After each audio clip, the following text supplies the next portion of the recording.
What's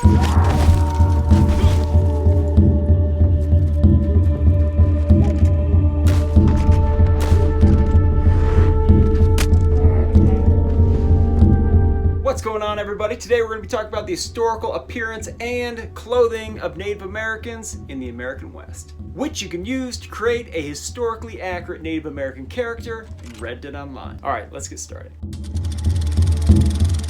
To answer this question, I dug deep into the archives and located the Office of Indian Affairs annual report of the Commissioner of Indian Affairs for the year 1898. Starting on page 598, the report contains a section providing detailed statistics from different agencies across the American West on the clothing worn by tribal members. They divided said attire worn by natives on the reservations into three categories: citizens' dress, what we'd colloquially call European clothing, white man's clothing, or as one 1898 newspaper put it, pale-face garb.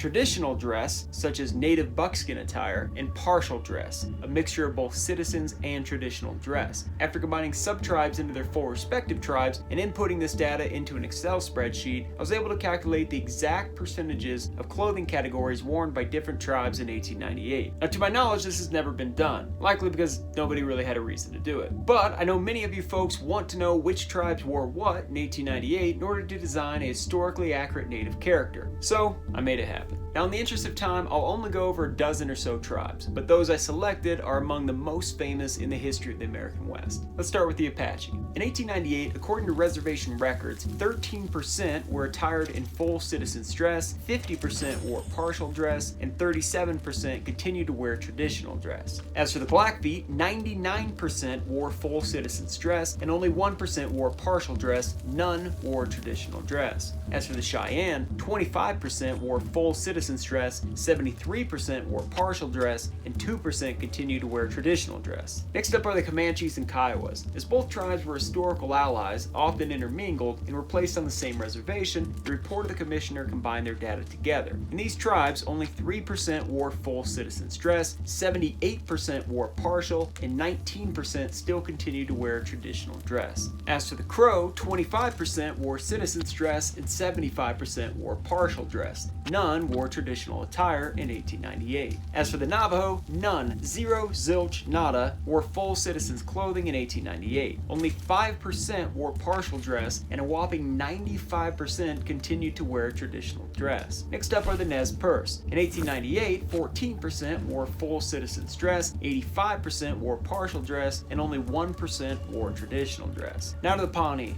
In 1898, 28% wore full citizens' dress, 21% wore partial, and 51% wore traditional. As for the Ute, about 38% wore citizens' dress, 48% wore partial dress, and 14% wore traditional dress. And last, but certainly not least, we'll look at the Great Sioux Nation. As a whole, 77% wore full citizens' dress in 1898, 18% wore partial dress, and 5% wore traditional dress. Amongst the sub-tribes, the greatest outliers were the Rosebud Sioux, with only 38% citizens' dress, 43% partial, and 19% traditional. Now, with all this said, we need to remember a couple important things. To start, part of the native annuities, that is the ongoing payment of money or goods to natives by the federal government in exchange for their lands, included shipments of clothing. As you might guess, this clothing was often citizens' dress. As such, many natives may have simply worn citizens' dress because it was free and available. But we also know that a number of natives preferred the advantages of clothing made from cotton and wool, which was warmer in winter and cooler in summer than their traditional skins. We also have evidence that there were often issues with the shipments of clothing being shoddily made by vendors contracted through the Office of Indian Affairs. Such problems might have inspired tribes to stick more with their traditional attire, or maybe the effect was negligible. Hard to say. We must also remember that on some reservations in 1898, natives were encouraged to wear full or partial citizens' dress, which likely affected these numbers. This was in line with an erosion of native tribal identity, culture, and property in the late 1800s, stemming from the Dawes Act and the Curtis Act, among other government initiatives. In time, many natives exchanged their traditional culture for the white man's ways, adopting his religion, Christianity, occupation, farming, and even wearing his clothes. While native children were immersed in white culture through Indian boarding schools, being forced to cut their hair and adopt citizens' dress, large-scale crackdowns on traditional native dress, including hair length and face paint, did not occur within the adult native population until after it was put in policy by the Office of Indian Affairs in 1902, at which point, according to a February article in the Chickasaw Daily Express, the Commissioner of Indian Affairs issued an order which compelled, quote, all male Indians in the United States to have their hair cut frequently, or at least not to wear it long. The article continues by stating that the commissioner also prohibited natives of, quote, both sexes from painting their faces and forms, and, quote, encouraged the Indians in adopting citizens' clothing instead of the Indian costume and blanket. Their words, not mine. To get the natives to fall into line, the commissioner suggested, quote, withholding supplies from recalcitrant Indians until they comply, and the discharge of those, referring to non-complying natives, who were employed by the government. Quote, if any Indian becomes obstreperous about the matter, a short confinement in the guardhouse will effect a cure. Speaking of cure,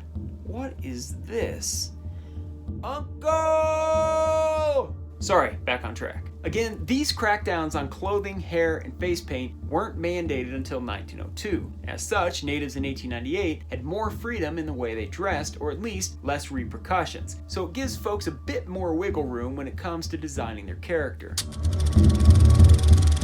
Well, this would depend on whether or not they're wearing full citizen's dress, partial dress, or traditional dress.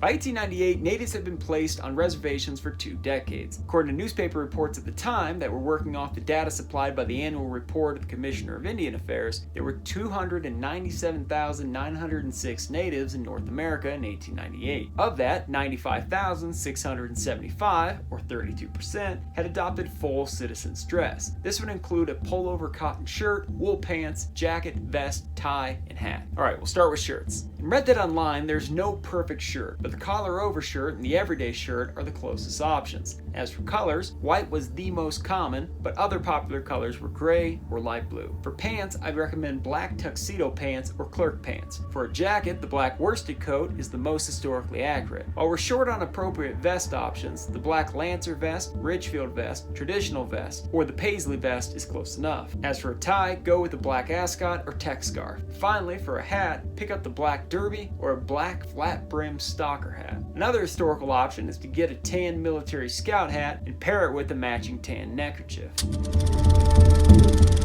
The 1898 annual report of the Commissioner of Indian Affairs states that 31,923 natives, about 11%, were attired in partial dress, which took a variety of forms. This might include a white pullover cotton shirt and wool vest, combined with wool or buckskin leggings and moccasins. Sometimes it could just be a traditional pullover cotton shirt that's been embellished with fringes and beadwork, or a wool vest that has been heavily ornamented. Other times it was wholly citizen's dress, but with traditional jewelry and moccasins. We see this in the book Trails of a Wilderness Wanderer, where author Andy Russel writes about natives he met in the early 1900s. In his words, quote, the men wore nondescript white man's clothing. Most of them still used moccasins, but the feathered and furred headdresses had been largely replaced by hats. The men still wore their hair long and in braids. In Read Dead Online, partial dress can be achieved in a variety of ways. Here's example number 1, modeled after tribes of the Great Plains. As there are no leggings in the game, a big oversight by Rockstar in my opinion, I substituted them for the Alvarado chaps and the leather pants, which suffices. I then paired these with the brindle moccasins. Up top, I'm wearing the everyday shirt in white, a black traditional vest, along with a red neckerchief. It's important to note that many natives wore cotton shirts with a variety of patterns, so you can't go too wrong mixing and matching shirts and neckerchiefs here. Here's another option. Example number 2, modeled after Apache partial dress. I took the plata pants and combined them with the Cibola boots, but maintained the same upper body combo that I had in the previous outfit. That is, the everyday shirt in white, black traditional vest, and a red neckerchief.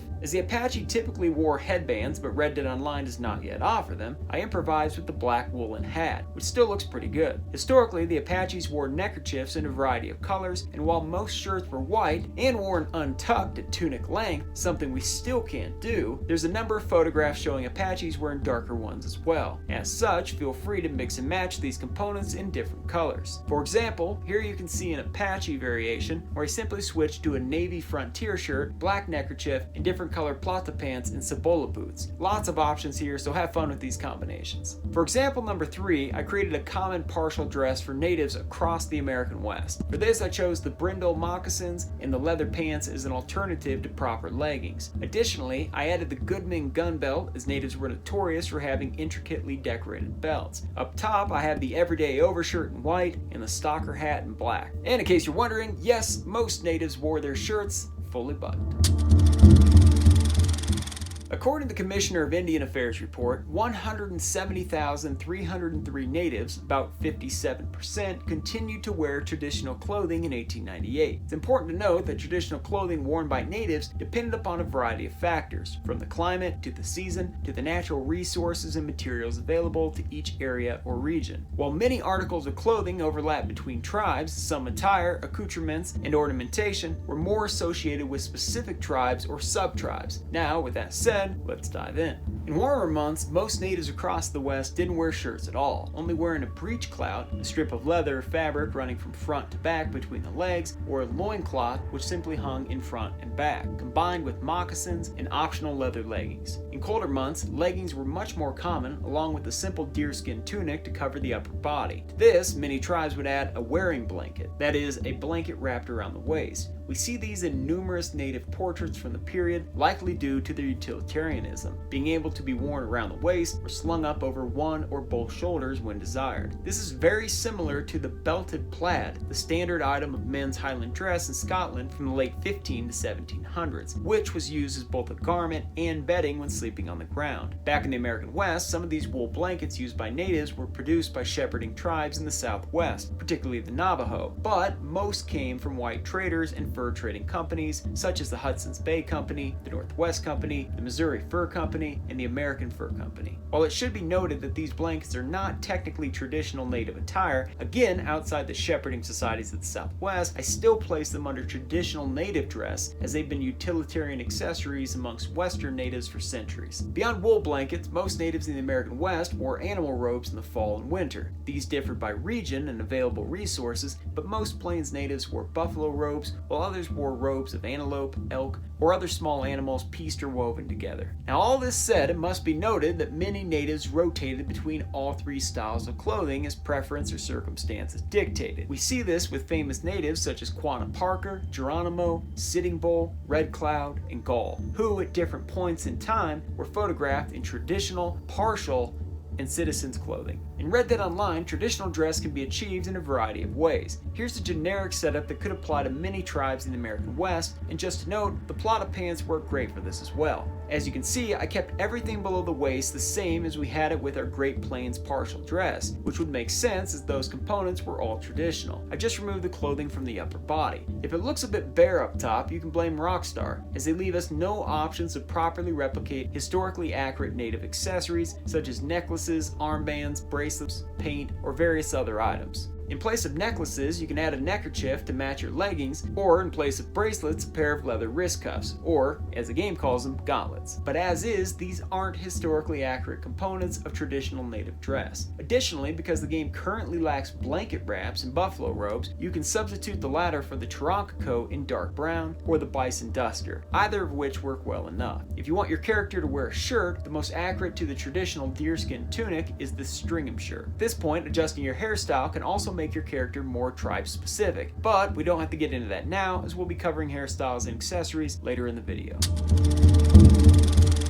As a general rule, native women of all tribes wore more clothing than men. When it comes to traditional dress for native women, the most typical garment was the one-piece sleeveless dress, usually made from elk or deer skins. This style was used by most tribes in the American West. Exceptions include the Cheyenne, Osage, and Pawnee women who wore a two-piece garment consisting of a deerskin skirt and a cape, a form typical of the woodland Indians of the eastern U.S. Regardless of the tribe, almost all natives embellished these dresses, particularly the yoke, that is, the upper area around the neck and shoulders. This would be ornamented with animal teeth, shells, carved bones, porcupine quills, bits of metal, coins, and or brightly colored glass beads acquired from traders. Such embellishments were sometimes merely aesthetic in nature, but they sometimes carried deeper meaning, such as identifying a woman's tribe, marital status, or indicating the hunting prowess of her family members. Other embellishments, like leather fringe at the cuffs and bottom, or hemline, also served utilitarian purposes. In the case of fringe, it made clothes dry faster. How this worked is that gravity would pull rainwater and moisture down into the fringe, which was always located at the bottom or underside of the clothing. As the fringe moved, moisture worked its way to the tips, and the swaying motion of the leather strips rapidly sped up evaporation. Sure, it looks cool, but now you understand its real purpose. In the American West during the late 1800s, women's citizens' dress was usually composed of a high-neck, long-sleeve dress that ran to the ankle, though it should be noted that Native women tended to cut the skirts slightly higher, ending between the knee and shin, the same length as their traditional deer and elkskin dresses. These came in a variety of fabrics, most common in cotton and wool, but also silk, and sported patterned, striped, and solid designs. As for colors, the majority tended to be darker shades, particularly when it came to solid designs. The other common citizen's dress was two-piece, composed of a long cotton or wool skirt that stretched to the ankle, combined with a long-sleeve button-up cotton or wool collared shirt. As for colors, the skirts tended to be dark, usually navy, gray, or brown, and the shirts were much lighter, often white. As for partial dress, Native women tended to add wearing blankets, ornamental belts, and various Native jewelry, particularly necklaces, to their citizen's dress. Additionally, they maintained their traditional moccasins.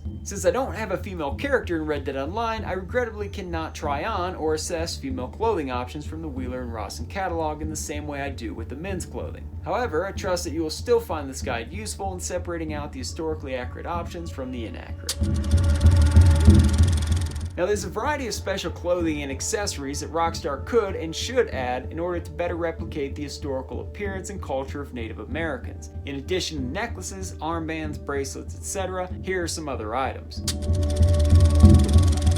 War shirts were powerful sacred garments worn by Native American men. What makes them so significant is that a man had to earn the right to wear it by repeatedly proving himself through extreme acts of bravery in combat, selfless character, wisdom, strength, and concern for the welfare of his tribe. Once a warrior achieved the war shirt honor, they were still required to follow a strict code of conduct and continued bravery, otherwise the shirt could be revoked. War shirts were of the same cut as the traditional male tunic and would be made of deer, elk, or bighorn sheepskin. All war shirts had 4 embroidered strips, one over each shoulder, and one running down each sleeve, decorated with beadwork, quillwork, or a combination of both techniques. These shirts were most commonly embellished with scalp locks under the arms, which gave these shirts not only a menacing appearance, but also another name, scalp shirts. Interpretations vary, but the scalps are said to be from slain enemies, taken from the warrior's own locks, or gifted from the wearer's family. In place of human hair, other war shirts had ermine skin tubes, weasel skins, running under the arm, or simply leather fringe, though the latter projected lower status than the former two.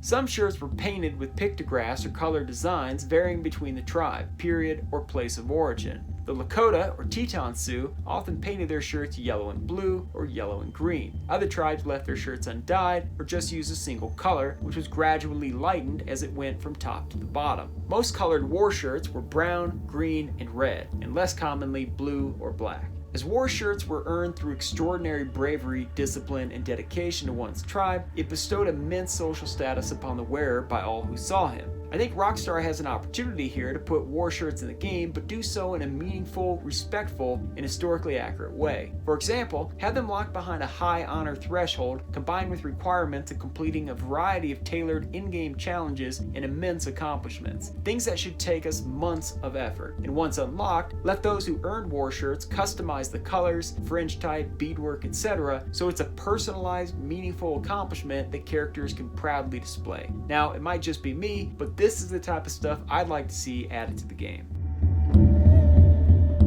Hairpipe breastplates were coveted articles among many native tribes on the Great Plains and Rocky Mountain West, equal in value to a good horse. Prior to the reservation period, beginning around 1880, hairpipe breastplates were worn by the Comanche, Kiowa, Kiowa Apache, Ponca, and Pawnee in the South, the Arapaho and Cheyenne in Oklahoma, Wyoming, and Montana, the Lakota or Teton Sioux of the Dakotas, and the Ute west of the Rockies. After 1880, the reservation system put a stop to intertribal warfare and ushered in a period of friendly interaction between previously hostile groups. As a result, hairpipe breastplates spread amongst a number of other tribes, including the Nez Perce and the Shoshones. However, the Crows showed little interest in the hairpipes of their former enemies, and they were also rare among the Blackfeet. That might also be because the Blackfeet preferred a necklace of grizzly bear claws, which denoted the wearer as a distinguished man of bravery. In time, this necklace also became popular amongst other tribes as well. It's not hard to imagine why.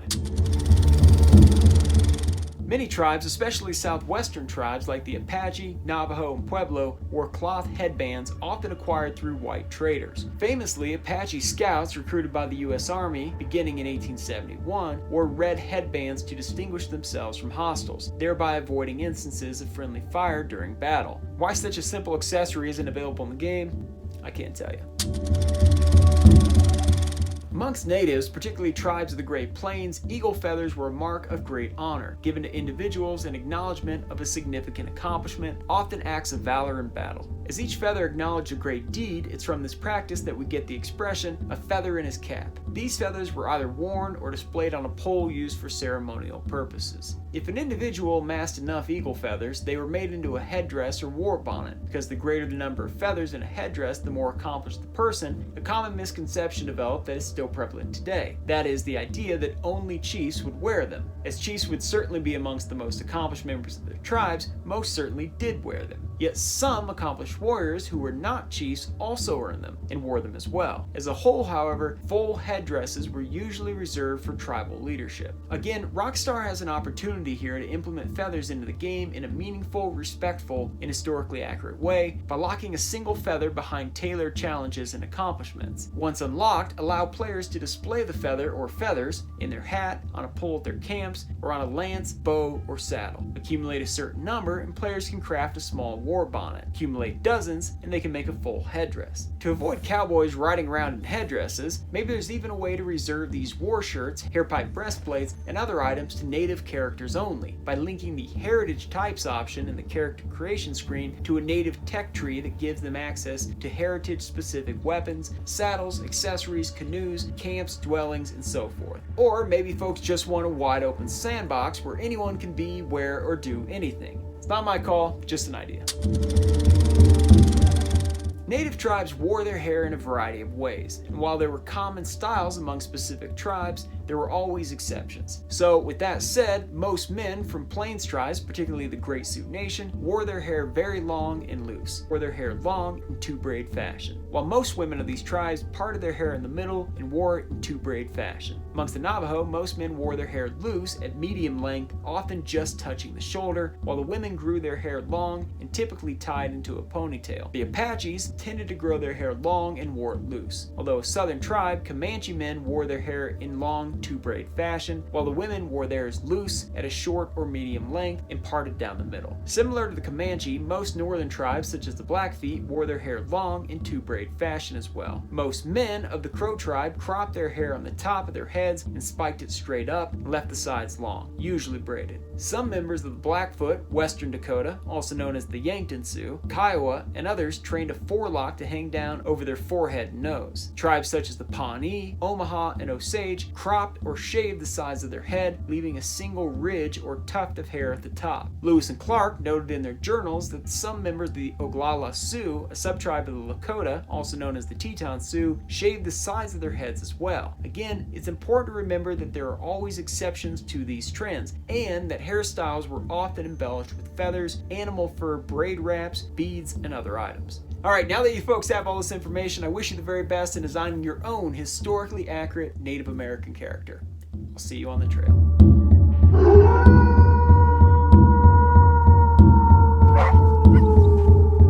Thank you guys for watching. I hope you enjoyed the video. I just have to tell you, we just celebrated having 10,000 subscribers, and now we have 15,000, and I don't even know what happened there. But I have to thank you folks. So thank you so much for believing in this channel, for really building this thing up. We got so much awesome stuff coming down the pipe for this channel. You're gonna love it. So thank you guys for everything. Anyway, hopefully you enjoyed the video. If you did, please make sure you like, subscribe, and hit that notification bell too, because that way you know when the videos are actually coming out. But anyway, thank you folks so much. You have a wonderful night. We'll see you next time.